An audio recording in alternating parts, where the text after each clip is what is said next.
my presentation is going to be focused on our experience in Leaf. So with Leaf, we started with 4 founders, and we had no experience of marketing. So through the journey, we have a lot of trial and errors. Everything that I'm going to talk to you about is stuff we tried and we failed. Nothing is theoretical. Like, we've tried everything we can, and what I'm trying to do is to show what are the learnings that I think should be applied and stuff that I think any company can apply it. And I think we've developed a mechanism or a strategy to approach growth, which doesn't depend on just lucky strikes or lucky viral projects.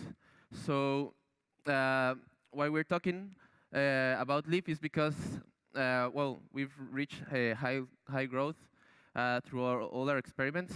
Right now, we are at 300,000 monthly active users, and mostly because through the 1.5 years that we've been growing, has shown us a lot of learnings that we applied. That for the last 30 days, we were able to grow 150,000 users when we launched Android. And all of this was done because we were able to apply all the learnings that we learned from our previous missteps in the way, and with a very small budget that you will see. I'm going to talk about user acquisition and later on retention. With I think there's many things we've learned that can be repeated, mostly on the free, the paid, and the organic. So one of the things that I want, hopefully come across is how this strategy or this approach we've done to marketing or user acquisition is, even though it's going to change depending on the size of a company, it's always the same concept. And it's just applied to different circumstances and different budgets. So like I said, when we started, we knew how to create products. My background is in architecture, a building architect, so I had no experience whatsoever in marketing.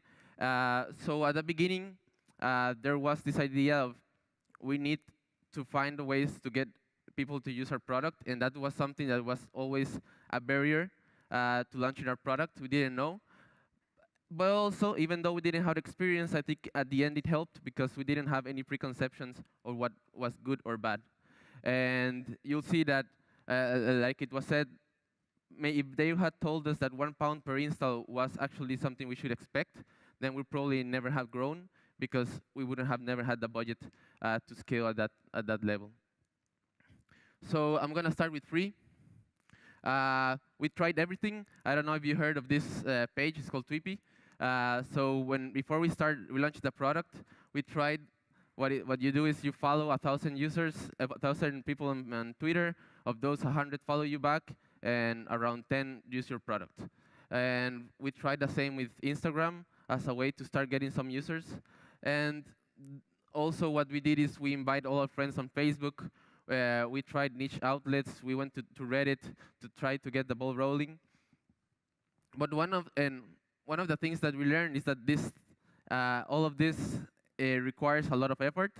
And actually, one thing I wanted to highlight is when you invite friends.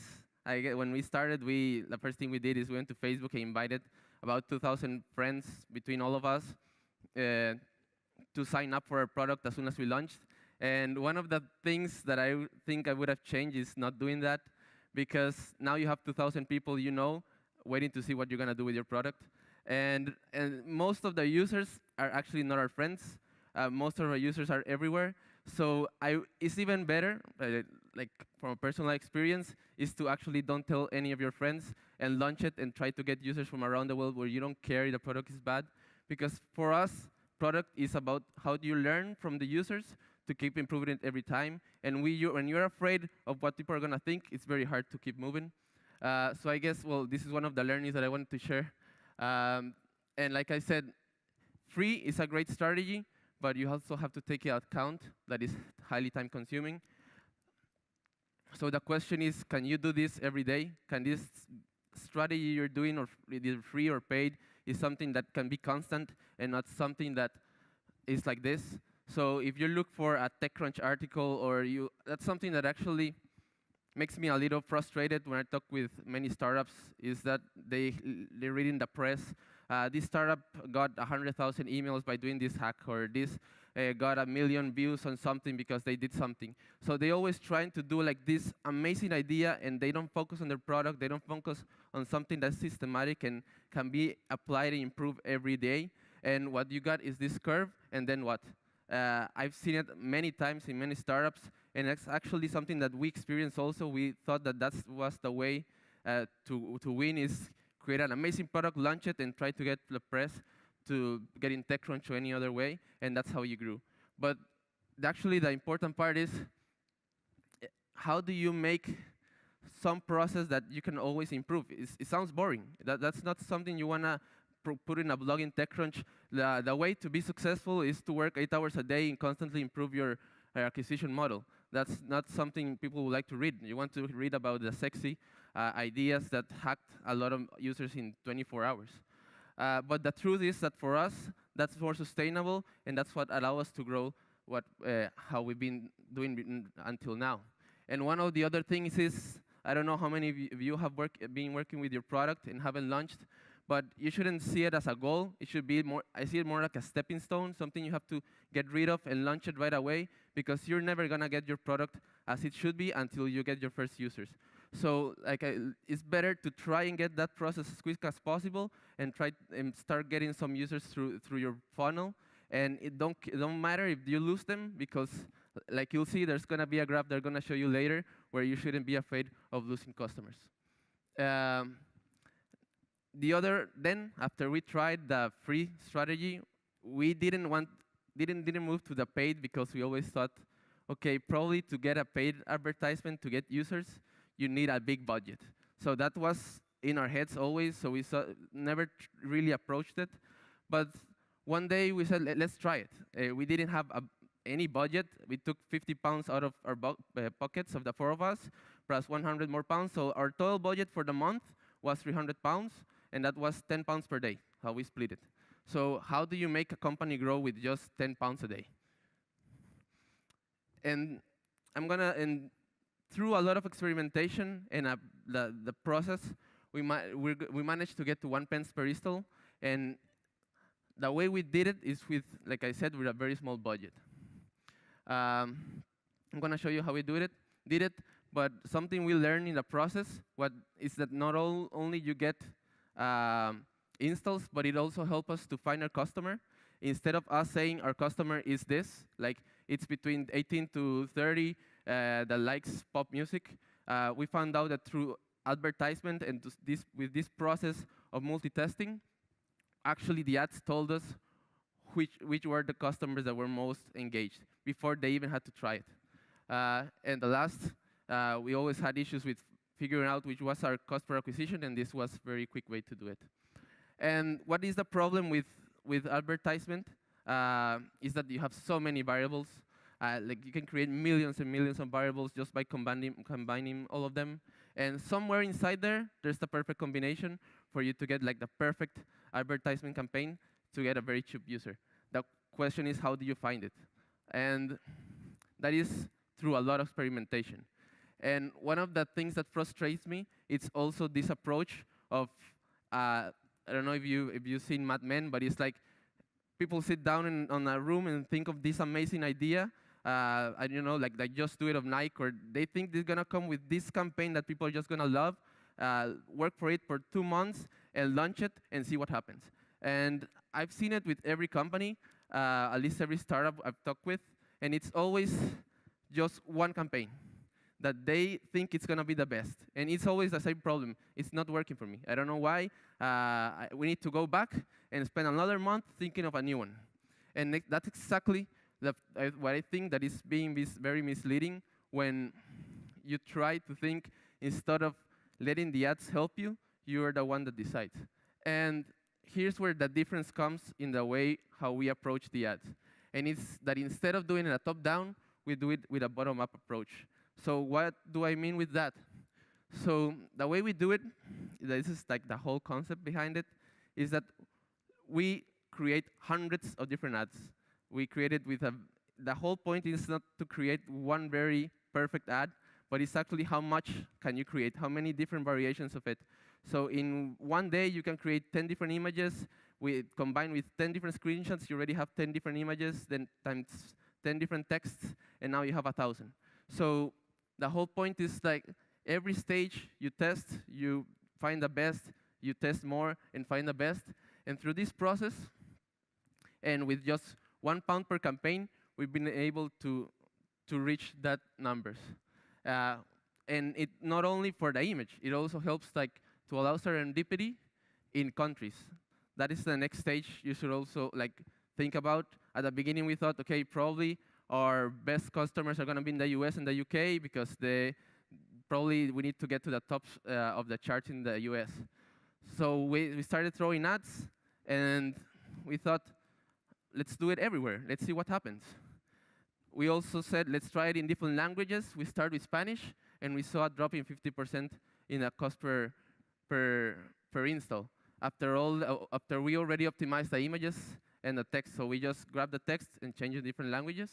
And then we said, why don't we try it through the other languages, 50 more? And that's when we got to 1 pence per install. This doesn't mean that we stuck with that. And that's why in the other presentation, it was being talked about how important retention is. So even though 1 pence per install was getting a lot of users, we also got 2 pence per install in Russian-speaking countries. We ended up going to Latin America because it had the best balance between cost per acquisition and retention. So we always look at, of course, the whole process, but we never said this is the place we want to go. We allowed the data to lead us to where to go. So as you see, it's always like a bottom-up approach of deciding where to go, and the data and the users are the ones that are telling me how to guide our company. And then comes the stage of when we launched Android, how we grabbed this same concept, even though now we had more budget, we could still scale it because 1 plus 1 is not equal to in advertisement. When you put £1 and then you change it to 2, it gets more expensive. So the same process always applied. You have to start again and create 50 ads more for the ones that exist, improve your images, and if 50 times 50 images more, and in different audiences. And right now, we're getting 150,000 with an average of 7 pence, and it's always the same concept. I'm going to talk a little bit about images. And if you're doing an advertisement campaign, one of the mistakes that I see always is this. The same at the right is like getting one image and throw it to see what happens. But we use Instagram and Facebook. Facebook advertisement platform to optimize our ads mostly because they have a good algorithm. And what I do is that we put 50 ads because that's the most amount you can put in one ad set, and let the users start clicking. So as soon as you see that one ad is performing best, you start shutting down the ones that are not working, and that's how you allow like the same data to start guiding you. So at the beginning, very ugly ads. So the whole idea was there were 10 more like that with different image backgrounds and 10 different screenshots, a lot of variations. Found out that the one on the top worked the best. So we said, look, we need to try more like that. Then we came with this another campaign. So it always comes the creative part, but it applies to the same strategy. We found out that female girls like better the left and males the right. We would have never guessed that if we would just sit down and thought, let's do this one only for female and this one only for male. And then, okay, let's try another advertisement campaign. So it came this design. We had a new logo, new color palette, and new screenshots that the app had improved. So the same thing, create 100, 200 variations of different ads. And I think as a good exercise, it would be good if you try to figure out which one of these you thought had the best performance. Because one of those had twice the performance as the rest. And it was this one. I would have never, how can you come to a board or in a company and say, I could have done these amazing ads, but I'm gonna choose a zoom of a screenshot where it says to change the quality, and you don't understand anything on the background, and it's a green color in the back. So the whole point is try to get, actually the hardest part is not to think of the perfect like ad, is actually how do you think about different stuff. Like stuff you would have never thought about is harder than you think, because you always think, okay, I like this. How you try something you don't like? That is actually hard. Trying something you don't like, and many of the things you don't like, to allow serendipity, it's actually a hard process, but I've shown that it's worth it. Then we tried this one. I think it doesn't mean we don't try to improve our campaigns. Now we have a very good designer in our group, expert on branding, and he creates these amazing concepts. But what we do is we grab that same strategy and apply it again. So we start every time again. We do, for each one of those, we have 10 variations. So we are testing actually 200, and the same is testing for 13 to 18, for 18 to 34. So there are actually 2,000. At the moment, there are 5,000 ads being tested in different age groups, countries, and different types. And each gate group is choosing one of those differently. So maybe 13 to 18 is choosing that one. Those who speak English is choosing that one. So it's very hard to say this one is going to work for everyone, or this one is going to work for this age group. So the whole point is to create as many variations as you can and allow the data to tell you. I use this tool that I wish I'd known about it before we started with Leaf. It's just a very quick way to create 250 variations in, 20 minutes. It's just, you put the text you want to test, the images you want to test, and helps you starting. Of course, the whole process is not like you launching and you're done. There's always a process every day, checking which ones are working and shutting down the ones that are not. Finally, when you get the data of the top 3, you grab those 3 and improve it again. And there's also another thing that helps the advertisement is to inform your landing page. So in our case, it's an app, but you will see the same screenshots that work the best on the ads. The same ones are the ones you're going to see when you land on the App Store. And if you go to our landing page, you're going to see the same screenshots. So you're actually optimizing the landing page with advertisement. So it's much more expensive to create 100 different landing pages and test them than it is to create 100 different ads and test them. So this is also a process we use to optimize. But of course, the whole goal is to get users to try your product and improve it, and hopefully each time get more organic growth. So that's the way we see getting new users. Something that we've learned is that organic growth is not just something you're lucky, but it's actually something that can be engineered and can be copied. And the whole goal is to build a machine that gets users by itself, but that requires a lot of effort.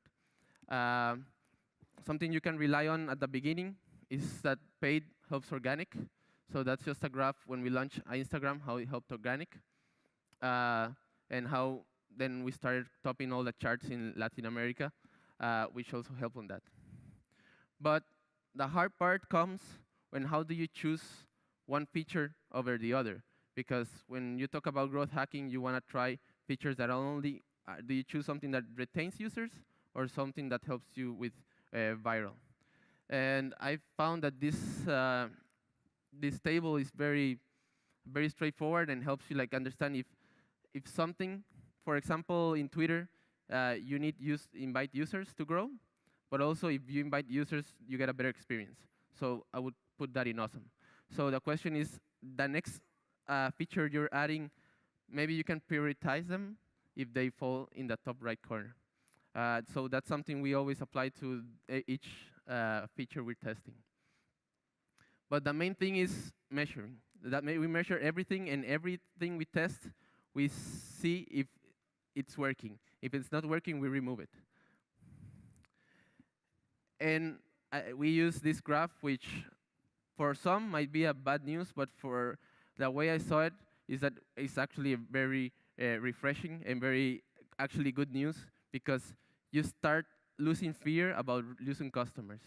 When you know that it's normal to lose 80% of your users, you don't see users as being afraid to retain them, so you don't do changes because you're afraid they're gonna go away. The way you start seeing them is, if they're gonna go anyway, then let's use those ones that are using them to improve the product for the users that are gonna come later on. That doesn't mean that that cannot be improved. Uh, this varies depending on, well, this is a graph based on thousands of apps in the Android App Store. And as you improve, you'll see that it's not like the bottom ones just drops and the top ones just keep like in the same way. You always losing users. Doesn't matter how good your company is, you'll always be losing customers. The question is, how do you retain them the most? And the answer is, where to focus on the first day. You'll see from the graph that if you target the user specifically in the first day, they will just follow that curve. And you can see it here. The main difference is, did they have a good experience on the first day?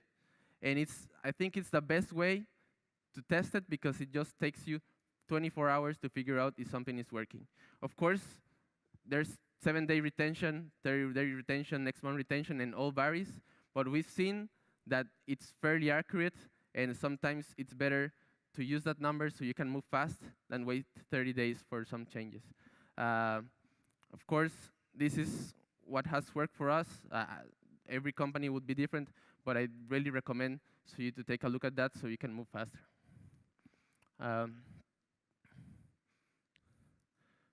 And the way we do it after knowing this, the way we try to move retention is we grab every feature we have and apply the next retention. So which features are users doing on the first day that make them come the next day?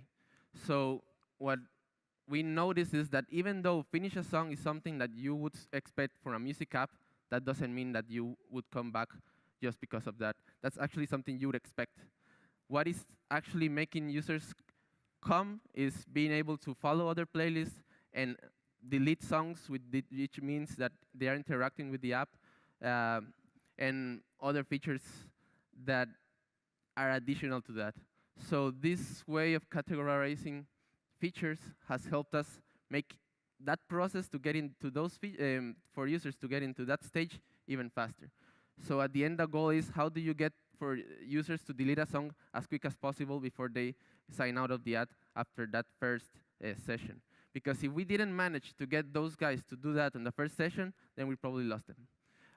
So the whole focus is, after doing this process, it's very easy to judge, are we doing something to help that to go quickly? And you can see it here. Listening to a song, 42% average next day retention. But when you go to deleting a song, 78% average next day retention. So we need to have as much users as possible that come the first day to do that action. And looking at the user journey, how hard it is for a user to achieve that. Retention are also varied by country, like I already said. And the journey is here. What we did is we mapped out all the journey a user has to go through, and how many steps before they're able to even add a song. So that was before the redesign, and the new design actually shut down a lot of those processes to almost half. So that helped a lot in retention, and that's something we're always working on. And finally, everything that I've talked about sums up to our growth engine. From the acquisition to the user journey to people sharing the app with other users, the focus is always on constant trial, constant tests throughout all the process. From the advertisement, you saw that it's all about testing, testing, testing, and not assuming that this is going to be the best. The same with features. We try a lot of features. 24 hours later, we know the answers. Same as with the ads. We know in 24 hours, we know if something is working and start shutting it down. And the same with helping users invite other users. So that's basically what I wanted to come across, you'll see that it's more of a bottom-up approach, is treating data as a driver of growth and not just hoping for a home run. But thank you.